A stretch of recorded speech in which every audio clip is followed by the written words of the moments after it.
So, good morning. Sorry for the delayed start. I'm Bodhidasa, and I'm going to be sharing with you the House of the Yogi today in celebration of Milarepa's birthday, which was yesterday, and also we had the big supermoon this week, which was spectacular if you had a chance to see it. Yeah. So I'm going to talk for about 20 minutes, and there'll be a question for us to think about at the end. We might stay together because we have a reasonable group, or maybe break into two.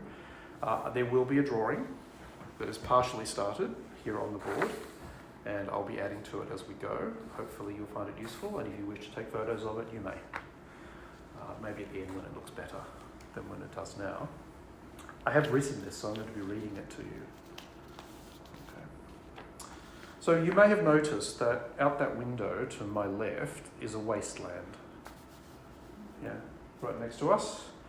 Now, for those of you who've been here for a while, you know that it used to be a Caltex service station. No? But it was, yeah? And it's going to be a Woolworths soon. Because we need more Woolworths.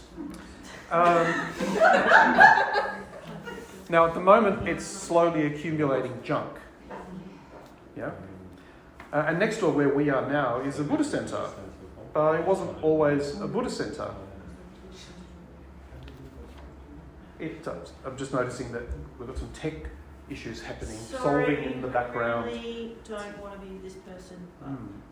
So this building we're in now, you might be interested to know, used to be, in no particular order, printers. They printed things. It was an art gallery. It was a spiritualist group. It's been a funeral parlour, a dentist, and most possibly a meeting place along what we know to be a traditional route of the Gadigal people. Okay, King Street actually is a traditional route of the Gadigal people for trade. Now, from this example, and probably from your own experience, businesses and buildings come and go. But houses and businesses and meeting places are not the only things built by human endeavour. People themselves and their legacies also arise and are deconstructed over time. So Milarepa, who we see on the shrine, comes from about the 10th century, and he was a yogi who became enlightened in one life. And he knew a thing or two about building, particularly around building buildings. Yeah. Now, on his brief biography, on his father's death, when he was still quite young, he was supposed to inherit a 2-storey house and the land around it, a sizable estate and farmland, but it was thwarted by his aunt and uncle. Now, Milarepa later, once he trained to be a sorcerer, destroyed that house, and killing nearly everybody in it, destroying his own inheritance. To purify his karma and the guilt and shame and horror that he felt at having done this, he was tasked with building towers by his teacher, his guru. And he built towers all around a valley of different sizes and shapes over many, many months. And later, much later, once he was well established in his Dharma practice, he returned to the ruins of the house that he destroyed with sorcery. I kid you not, he sat on the bones of his deceased mother, who had died in that house, and achieved profound insight. Later, he renounced all stable housing that was offered to him, and he lived in the wild, in caves, under rocks, just out in the open. He just lived free, in a way that we probably can't even comprehend. Yeah. So today I'm going to share just 4 lines of a piece that he sang to some builders, to some tradies. Yeah? So he went up to them asking for food, because he lived on what he was offered, right? And they said, fair day's work for fair pay, right? They said, okay, come and be a builder with us, and then we'll give you some food. And he said, no, I've done all the building I need to do. Yeah? and this is how I'm a builder. So he declines the offer, and he says that he's already built a house. He's already built an unassailable castle. And he says that all other buildings that are made by them, those builders, and by any of us, are, and I quote, a prison of demons. Anyone who's got a mortgage, you probably understand that. And he says that all buildings deceive the builders and the occupants. They deceive you. Because they promise security, they promise comfort, they promise safety, but they don't deliver on that promise. So Milarepa uses the language of building to describe his own profession. Yeah? So it's a metaphor for the spiritual life that was relevant then and relevant now. Okay? So I'm going to read you the 4 lines, and then we're going to work through each one of them in the time we have. First line. First is the stable foundation of faith. Second is the high wall of diligence. Third is the wide wall of meditative concentration. Fourth is the excellent roof of prajna.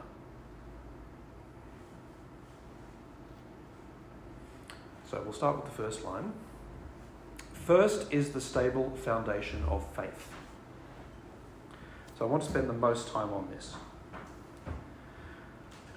So without firm foundations, which is particularly true in the seismically complex Himalayas, where Milarepa was telling this and singing this, there is no easy stability there. And same today, particularly with interest rates being what they are. You know, shaky, shoddy foundations will collapse. You know, nothing will stand up without a foundation.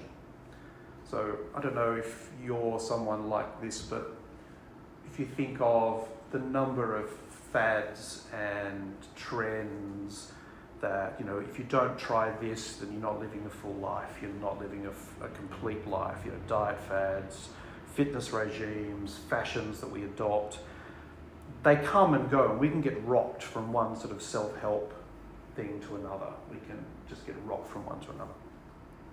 So Milarepa cites faith as the basis for all spiritual practice and the basis for his way of practicing. Now, when you hear the word faith, you probably have some expectations around what that word might mean. And now faith is different to other belief systems in Buddhism as it is in other religions or worldviews. So faith in Buddhism is not based on believing what you are told by others. Okay? Don't believe something because someone tells it to you, particularly if that person comes to you professing to be a guru. Yeah. Or if they're even just saying they're particularly wise. Just be very cautious of believing anything that they say. Faith in a Buddhist sense is more akin to a realized confidence. The Sanskrit word for this, for those of you who like to get your etymology on, the Sanskrit word is shraddha, or in Pali saddha, which Sangharakshita defines very eloquently and esoterically as the emotional response of what is ultimate in us to what is ultimate in the universe. It's quite a big thing.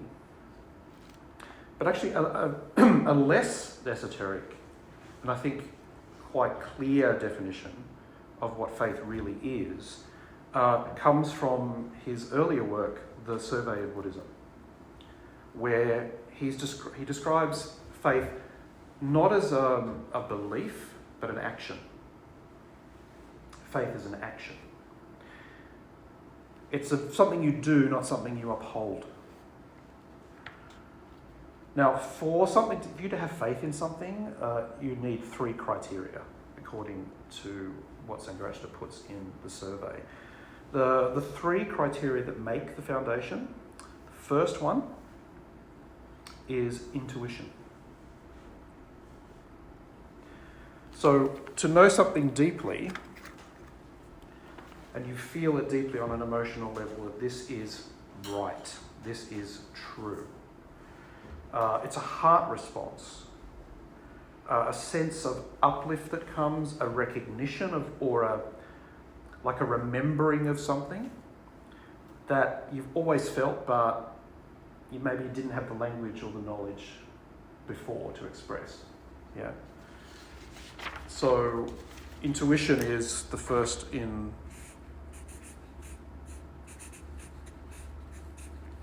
the foundation. Now, this is that sense of coming home that many people experience when they enter into a Buddhist center or they enter into any kind of spiritual tradition. There's that, oh yes, this is the thing, I feel it deeply. This is the thing that I've been missing. But I've known it, but I've been missing it. Yeah. Now, the second of these criteria for faith is reason. Reason. The facts stack up. Yeah? There is a consistent logic that affirms that objective that you're having faith in. It stands up to scrutiny. Yeah? So there's evidence that it works. Now, this might mean that you look at brain scans and you're fascinated by meditators and their brain scans and their stress levels and their cortisol levels, and you go, yeah, that's the thing. Meditation is clearly the thing that's making that happen. It's reasonable. It makes sense on a rational level, on a reason level.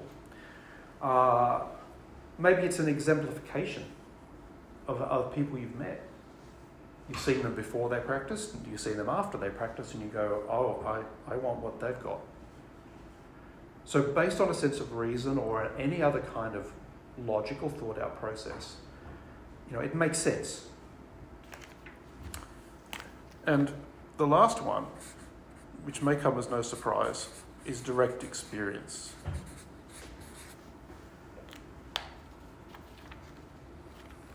Based on intuition, based on reason, you actually practice the stuff.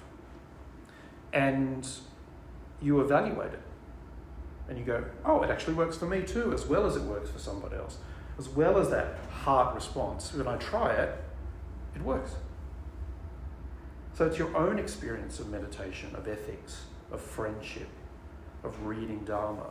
You realise, oh, things change in a way and in a direction that I would like it to go. Okay?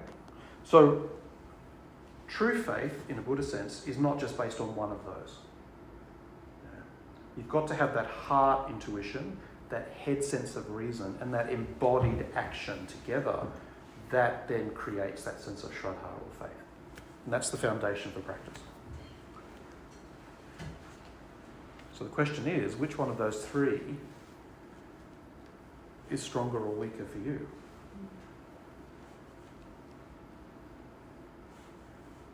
Yeah? There's no right or wrong here. It's just an appraisal for yourself. So that's the foundation. Second is the high wall of diligence. Now, I did a 2D diagram. Someone mentioned earlier that you thought it looked like the White House, this particular diagram. It was really messy doing it in 3 dimensions. So I decided to do columns instead of walls, because it's easier to write on and easier to communicate in the diagram. So if we hear the word diligence, what comes to mind? Study, yeah? Effort. Sorry, say again? Time into it. Oh, putting time into it, yeah. Being thorough. Being thorough, yeah. Persistence. Great. Not anything that I thought you would say. Because what I thought you would say, and your responses are far wiser what I was about to say. I have to admit to biting my tongue. Oh, did you want to say something, Chidamaya? Boring. Boring? Okay, diligence is boring. The end of the Dharma talk. No, I thought someone would say diligence was about, being good for good's sake. Being a diligent student. Being good. I'd imagine that would come out of you, but you're obviously far more sophisticated and far more along the path than I. But it is effort. It is diligence and persistence. I know some Buddhists and practitioners who treat their Dharma life like they've gone to CrossFit or boot camp. It's that deeper, harder, longer kind of pushing themselves as hard as they can, wrestling with the mind. Sorry, did I say something funny? Yeah. And for some people, they need that.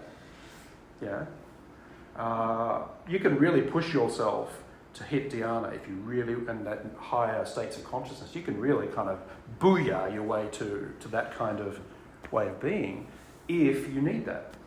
But that isn't the path for everybody. It's certainly not my path. I've tried that. Didn't work. But what this is a practice of effort and a particular kind of effort. This house has 4 walls. There are 4 right efforts. There are 4 right efforts that we can do. And the 4 right efforts are what hold up the roof of our practice. So, these are, in principle, prevention.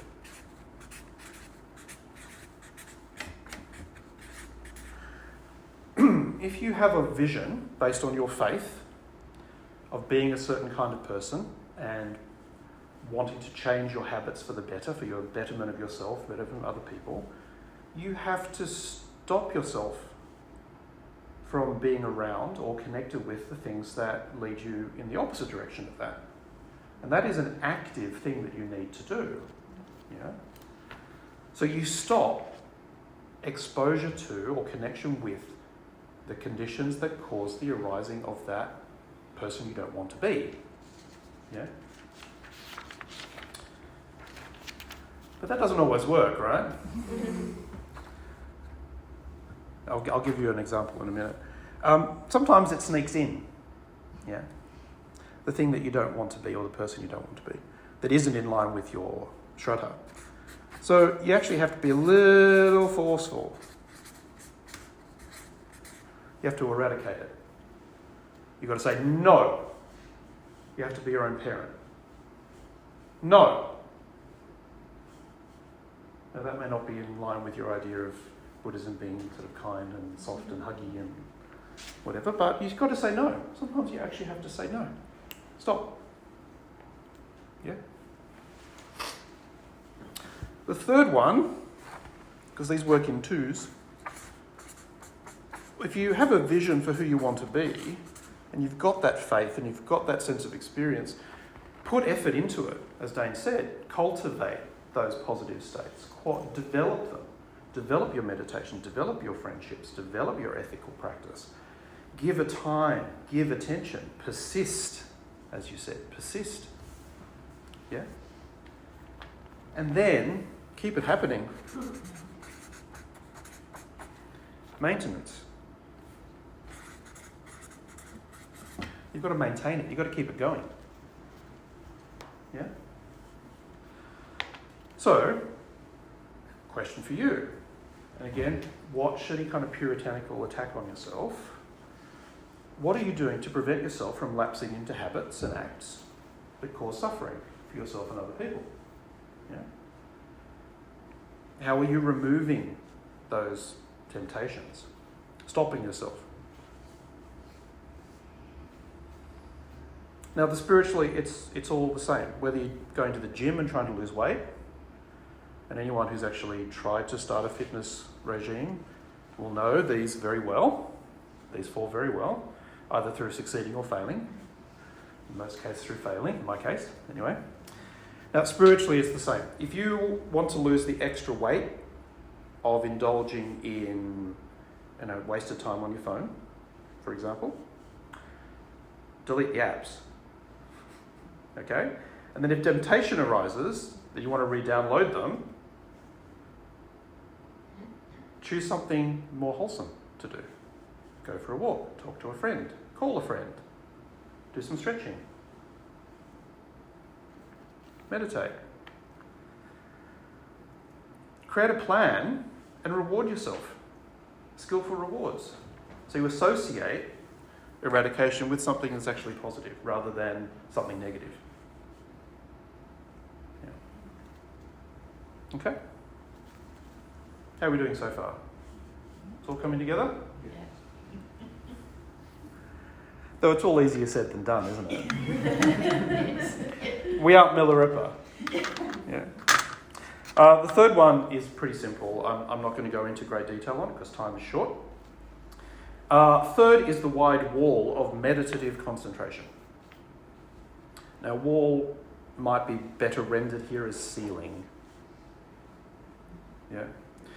This is what unites the four walls. Yeah. The four walls hold up the ceiling. These are the qualities you need to have in your meditation. Yeah? You need to be cultivating positive mental states.